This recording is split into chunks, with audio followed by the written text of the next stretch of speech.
looking. నేను చూస్తా ఉన్నాను అటు ఇటు. Which John Reuben? ఏ జాన్ రూబెన్ అని. I know there is not 10,000 people in my church. నా సంఘంలో 10,000 మంది సభ్యులు లేరు నాకు తెలుసు. Maybe it might be a different John Reuben. అరే ఇంకెవరైనా వచ్చారా అన్నట్టుగా నేను దిక్కులు చూస్తా ఉన్నాను. And they said you only. అప్పుడు వాళ్ళు అన్నారు లేదండి మీరే మిమ్మల్ని గురించే పిలుస్తున్నాను, మీ గురించే చెప్తున్నాను I అంటున్నారు. asked who said there are 10,000 people in my church. నేను నేరుగా అడిగేశాను 10,000 మంది సభ్యులు ఉన్నారు మా సంఘంలో, ఎవరు చెప్పారు నీకని అన్న. I tell you, but sometimes wow. కొన్నిసార్లు వావ్ అనిపిస్తుంది అలా చెప్తే. They are introducing me 10,000 people in my church. Wow, that's one. నా సంఘంలో 10,000 మంది సభ్యులు ఉన్నారని చెప్తే ప్రకటిస్తున్నారు, చాలా మంచిది అన్నట్టుగా భుజాలు ఎగరేస్తాం. You like that? మీకు ఇష్టం అలాగా? This is what happening here. ఇక్కడ అదే జరుగుతుంది. This is not one day or 2 days. It was keep on happening whenever Paul and Silas, were ministering. These women, this particular women come and shouts, these are men of God, and they, share the way of salvation. ఇక్కడ జరుగుతున్నటువంటి సంఘటన ఏదో 1-2 రోజులు జరిగిన సంఘటన కాదు. వారు వెళ్తున్న ప్రతిరోజు కూడా, ప్రతిసారి కూడా ఈ స్త్రీ నిలబడి వారికి అడ్డుకొని వీరు సర్వోన్నతుడైన దేవుని దాసులు, ఈ మనుషులు వీరు రక్షణ మార్గాన్ని మీకు ప్రచురిస్తారు అని చెప్తున్నారు. If I would have been there, నేనే గనక అక్కడ ఉండుంటే, yes, make this sister as an evangelist in the church. ఈ సహోదరిని మా సంఘంలో విశ్వాసరాలుగా చేర్చుకొని ఒక సువార్థికురాలుగా పెట్టుకునేవాళ్ళు. Let us give a elder. No, from today onwards you are the elder in the church. లేదా మా సంఘంలో సంఘ పెద్ద అని పెట్టుకుంటాను నేను అనుకునేవాన్నేమో. And we'll tell to the people, look how she is praising me. You people, you don't even open, your mouth. You don't even share the message. ఇక మనం జనాలతో మాట్లాడితే ఏమంటామంటే, ఆమెను చూడండి, ఆ సహోదరిని చూడండి, ఎంత చక్కగా ఆమె ప్రకటిస్తున్నది, ఎంత చక్కగా ఆమె గట్టిగా కేకలేస్తూ చెప్తున్నది, మీరు కనీసం నోరు కూడా తెరవరు, మీకు చేత కాదు అన్నట్టుగా ప్రజలను ఉద్దేశించి చెప్తుంటాం. The Bible says she was keep on doing that. Bible చెప్తున్నది మాటికి ఈ స్త్రీ అలా చేస్తుందట. Paul didn't understand that was a different spirit. పౌలు గారికి అది వేరొక ఆత్మ అన్నట్టుగా ముందుగా గుర్తించలేదు. Hallelujah. Hallelujah. And one day, అయితే ఒకానొక రోజు when Paul turned at her, పౌలు అటువైపు తిరిగి చూచినప్పుడు he saw that was a spirit of divination. అది ఒక దయ్యపు ఆత్మ అని గుర్తించాడు. In Greek it says spirit of python. Greek భాషలో చూసినట్లయితే పైథాన్ అనే దురాత్మ. Yes, there is a close connection between python and the spirit of divination. I don't have time to explain it. మరి పైథాన్కును ఈ యొక్క దయ్యపు ఆత్మకు సంబంధించినటువంటి చాలా దగ్గర సంబంధం ఉంది. దాన్ని వివరించడానికి నాకు ఎక్కువ సమయం లేదు. The Bible says, బైబిల్ చెప్తుంది, inside that woman it was a spirit of python. పుతోను అను దయ్యము పట్టిందంట. Python, పుతోను in Telugu it is పుతోను. Putolu. I don't know. What is Putolu? It's snake. It came from python, I think. Python, yeah. Maybe they translate. The unique nature of python is the way it attacks its enemy is different from other snakes. మరి వేరే పాములు, వేరే సర్పాలు ఎలాగ దాడి చేస్తాయి, దానికి భిన్నంగా ఈ యొక్క పైథాన్ అనే దురాత్మ అది వేరే విధంగా పనిచేస్తుంది అన్నమాట. Python destroys its prey in a unique way. మరి అది దాడి చేసే విధానం కానీ అది పనిచేసే విధానం వేరుగా ఉంటుంది. It waits for the opportunity. అవకాశం కొరకు కనిపెడుతుంది అన్నమాట. అది It is not like cobra. Cobra లాగా ఉండదు అది. It is not like నాగుపాము లాగా ఉండదు. Yeah, it's not like a rattlesnake. Rattle snake లాగా ఉండదు అది. They all stand. అవన్నీ ఇలా నిలబడి ఇలా నిటారుగా చూపిస్తాయి. Python waits on the tree. కానీ ఈ పుతోన్ లేదా పైథాన్ అనే ఆ సర్పము చెట్టు మీద కాచుకొని ఉంటుందంట. Pastors, listen very carefully. దైవజనులారా జాగ్రత్తగా వినండి. This is a prophetic word. ఇది ఒక ప్రవచనాత్మకమైన మాట. Our warfare is different now. మన యుద్ధం ఇప్పుడు వేరుగా ఉంది, భిన్నంగా ఉంది. Now we are not talking about the ground level warfare. ఇప్పుడు మనము నేల స్థాయిలో, కింది స్థాయిలో పోరాటం గురించి మాట్లాడట్లేదు. Today morning we came out of it. ఉదయకాలమే దాని నుంచి మనం బయటకు వచ్చేసాం. I am taking you to the next level. ఇప్పుడు తర్వాత స్థాయికి మిమ్మల్ని తీసుకెళ్తున్నాను. Where you have to understand the tactic of the enemy. అక్కడ నువ్వు అపవాది యొక్క తంత్రములను, వాని యొక్క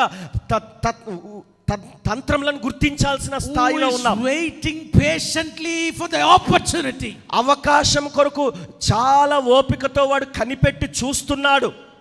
And particularly in Paul's ministry it was a woman. మరి ప్రత్యేకించి పౌలు గారి పరిచర్యలో ఒక స్త్రీ ద్వారా అవకాశం తీసుకోవడానికి చూస్తున్నాడు వాడు. Sisters, సహోదరులారా, don't throw stones at me, okay? నా మీద రాళ్ళు విసరకండి దయచేసి please. But unfortunately it was a lady. దురదృష్టవశాత్తు అక్కడ ఒక స్త్రీ గురించి వర్ణిస్తున్నాడు. So whenever Bible talks something good about it, it compares the analogy with ladies. మరి బైబిల్లో ఏదైనా ఒక మంచి విషయాన్ని గురించి ప్రస్తావించినప్పుడు స్త్రీలతో పోల్చి చెప్తుంటారు. When it talks about the church, it talks about the bride. సంఘం గురించి ప్రస్తావించినప్పుడు మరి కన్యక వధువు అనే మాట మాట్లాడతారు. But it's at the same time when it talks about the evil or the antichrist, it says that it is a prostitute, a Babylonian past prostitute. అదే రీతిగా అపవాది సంబంధమైన అంత్యక్రీస్తు ఆత్మను గురించి ప్రస్తావిస్తున్నప్పుడు మరి వేశ్యను గురించి ప్రస్తావన వస్తుంది. Bible is using you both good and bad, okay? అంటే స్త్రీల ప్రస్తావన వచ్చినప్పుడు మంచి విషయంలో చెడు విషయంలో కూడా స్త్రీల ప్రస్తావన సంభవిస్తుంది అక్కడ. Hallelujah. Hallelujah. So pastors, you should be very careful, huh? కాబట్టి పాస్టర్లారా మీరు చాలా జాగ్రత్తగా ఉండాలి కదా. And particularly that sister, మరి ముఖ్యంగా ఆ పలానా సహోదరి ఉంది కదా ఆమె విషయంలో, who is always come around you and say, this is my pastor. ఎప్పుడు నీ దగ్గరికి వచ్చి ఇదిగో ఈయనే నా సంఘ కాపరి. That particular person who comes inside your room, inside your kitchen and says, oh, I am very close with my pastor. నీ వంట గదిలోకి కూడా వచ్చి ప్రవేశించి నీతో చెప్తుంది, ఇదిగో నా యొక్క సంఘ కాపరితో నేను చాలా సన్నిహితంగా ఉన్నానంటది. I mean, he is waiting for the opportunity. అంటే దాని అర్థం అవకాశం కొరకు కనిపెడుతుంది. He is waiting for the opportunity. అవకాశం కొరకు కనిపెట్టుకొని కాచుకొని ఉన్నది. God is warning you. దేవుడు నిన్ను హెచ్చరిస్తున్నాడు. The spirit of Python is around you. ఈ పుతోలు అనే దయ్యము నీ చుట్టూ సంచరిస్తుంది. Most of the time it is in the form of women. చాలా సార్లు అది పడిపోయిన స్త్రీకి సంబంధించినదిగా స్త్రీకి పోల్చబడుతుంది. You should have an alarm system inside you. నీ లోపల ఈ అలారం అనే సిస్టమ్ ఉండాలి. God activated the alarm inside Paul. పౌలు లోపల ఆ అలారం సిస్టమ్ ను దేవుడు పురికొల్పాడు. Immediately Paul could identify this as a spirit of divination. వెంటనే ఇది దయ్యపు ఆత్మ అని పౌలు గుర్తించగలిగాడు. Immediately he seal in his spirit he says, amen, I command you to leave this woman, right? వెంటనే ఆత్మలో తాను ముద్రించబడిన స్థితిలో ఉన్నట్టుగా గుర్తించి ఈ దయ్యాన్ని నేను గద్దిస్తున్నానని హెచ్చరించాడు. Listen carefully. జాగ్రత్తగా వినండి. When did this happen? ఇది ఎప్పుడు జరిగింది? When Paul and Silas were going to the place of prayer. పౌలు శీలలు ప్రార్థనా స్థలమునకు వెళ్ళుచుండగా. పాస్టర్లారా, if you are not praying, మీరు గనుక ప్రార్థన చేయట్లేదు అనుకోండి, I'm serious. నేను తీవ్రంగా చెప్తున్నాను. I'm not talking about 5 minutes and 10 minutes prayer. ఏదో 5 నిమిషాలు 10 నిమిషాలు చేసే చిన్న చిన్న ప్రార్థనల గురించి కాదు నేను చెప్పేది. I'm serious today. తీవ్రంగా నేను చెప్తున్నాను. If you are not spending enough time in the presence of God, I tell you, you have been attacked by the spirit of Python. దేవుని సన్నిధిలో నీ అమూల్యమైన విలువైన సమయాన్ని వెచ్చించి సమయం గడిపే ఆ అనుభవంలో నువ్వు లేకపోతే ఈ పైథాన్ అనే ఈ పుతోన్ అనే దయ్యము నిన్ను ఆవరించి ఉండడానికి అవకాశాన్ని నువ్వు కల్పిస్తున్నావు. Come on, two brothers come here. ఇద్దరు సహోదరులు రండి, ఎవరైనా బ్రదర్స్. Come quick. త్వరగా. Okay, right. All right. So that's the pastor. ఆయన పాస్టర్ గారు. So this is the spirit of Python, okay? ఇది పుతోను దయ్యం అనుకుందాం. Catch hold this. ఇలా పట్టుకోండి, ఆ మెడకాయ పట్టుకోండి. Don't kill him, huh? చంపొద్దండి. I can't answer, everything is in live, huh? ఎందుకంటే అంత లైవ్ లో కనబడుతుంది అక్కడ. What spirit of Python does is, ఈ పుతోను దయ్యం ఏం చేస్తుందంటే, not like other snakes, it doesn't have any venom. ఇతర పాముల్లాగా ఇది ఏదో మామూలుగా చేయదు. అది venom, poison. అది దానికి విషం ఉండదు. Because God has taken out the poison out of him in the cross. ఎందుకంటే ఆ సిలువలో వాడికున్న విషాన్ని తీసివేశాడు ఆయన. He doesn't have any poison. వాడి లోపల ఏ మాత్రం కూడా విషం లేదిక. Simply is looking for his weakness. ఈ బలహీనత, అతనికి ఉన్న బలహీనత కొరకు చూస్తుంది అంతే, అది కనిపెడుతూ. Now the python will fall on him and start to squeeze him. ఇప్పుడు ఈ పుతోన్ అనే ఆ సర్పము ఆయనను చుట్టుకొని మొత్తం అల్లుకొని పోతుంది. It squeezes the breath out of him.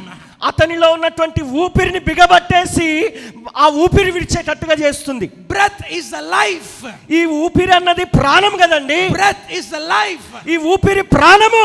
For a ministry we need life of God. పరిచర్యకు దేవుని యొక్క జీవం కావాలి. We need to have the breath of God. దేవుని ఊపిరి కావాలి, శ్వాస కావాలి. Where do you get the breath and life of God? దేవుని యొక్క ఊపిరి దేవుని శ్వాసను ఎప్పుడైతే కలిగి you ఉంటావో get in the place of prayer. అది నీకు కావాలంటే నువ్వు ప్రార్థనా స్థలంలోనే పొందుకుంటావు ఆ So ఊపిరి. Satan will not allow you to go to prayer. నువ్వు ప్రార్థనకు వెళ్ళకుండా అపవాది నిన్ను అడ్డుకునే ప్రయత్నం చేస్తాడు, వెళ్ళనివాడు.